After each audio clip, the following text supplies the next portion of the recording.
Rick and Morty Season 6, 5 Things You Missed in Episode 1.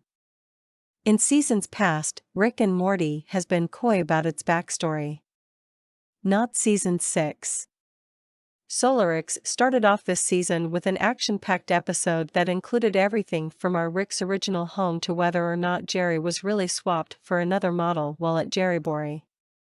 It was a lot for even the most diehard fan to unpack. Wondering what you may have missed in this season opener? We have you covered. Consider this your guide to everything from deep cuts to past episodes to random references to 80s monster movies. Because Summer, Spencer Grammer, is smarter than her brother. She agrees to help Rick, Justin Roiland, only on the condition that he pay her in cool sci-fi gear. This time around, she chooses a pair of sweet Wolverine Claws, but what's interesting about this weapon is that it's been mentioned before. After a disappointing adventure with a dragon and claw and hoarder, special Rickdums Morty, Rick says, "Should have taken me up on those Wolverine Claws instead, Morty." You know what that is? Summer learning from her brother's dumb mistakes. Speaking of Summer's Wolverine Claws, that same vending machine includes Thor's hammer Mjolnir, a green version of Magneto's helmet, Cyclops' visor, and a cosmic cube.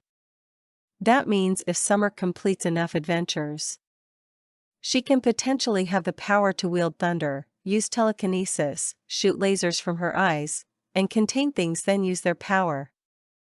It's less clear what the Rick and Morty version of the cosmic cube will do. But it feels safe to say that Summer is caught up on Thor, Love and Thunder, and She-Hulk. This episode may be the first time we've ever seen what's inside Rick C-137's home, but nothing is wildly different. Case in point? A framed painting Rick has near his front door. At first glance, it looks like just another idyllic alien field. But eagle-eyed fans may recognize it as the home of Rick's secret pooping place, which appears in The Old Man and the Seat.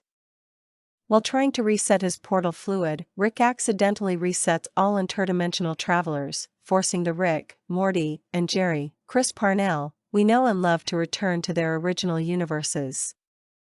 That means Rick has to return to the previously unseen C-137, and the Jerry that was swapped at Jerryboree during Morty Night Run has to return to a dimension where he's still fighting with Beth, Sarah Chulka.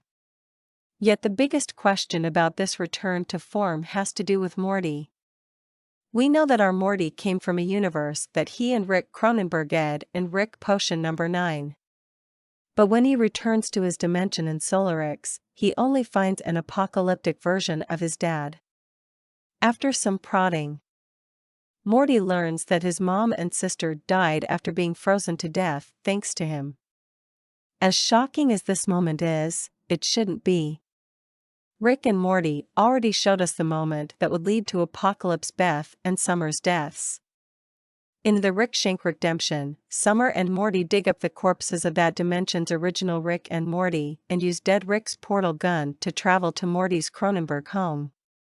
Right before the Hunger Games version of Their Own Family kills Summer, 3 Ricks from the Citadel emerge and freeze Cronenberg worlds Jerry, Beth, and Summer.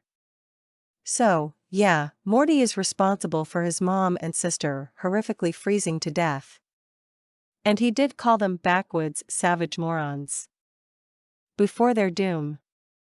Like grandfather, like grandson. This time around we have 2 deep-cut movie references, and it's all thanks to Rick and Jerry. When Rick C-137 confronts the Cronenberg dimension Rick, there are a lot of pre-recorded messages and what appears to be the naked rival Rick trapped in a tube. Just a little Kaiser Soze, the pre-recorded message teases. That's a reference to The Usual Suspects. Bryan Singer's movie starts with petty con artist Kevin Spacey, speaking in awe about the crime lord Kaiser Soze. But by the movie's end, it's revealed that Kent was Kaiser Soze all along. Similarly, we learn that the Rick in the tube was actually rival Rick all along.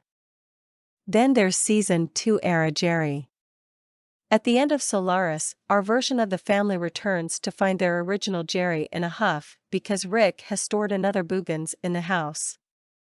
That's a reference to the 1981 monster movie The Boogans, which follows what happens when a bunch of mysterious turtle-like creatures are released from a mine and begin to cause havoc.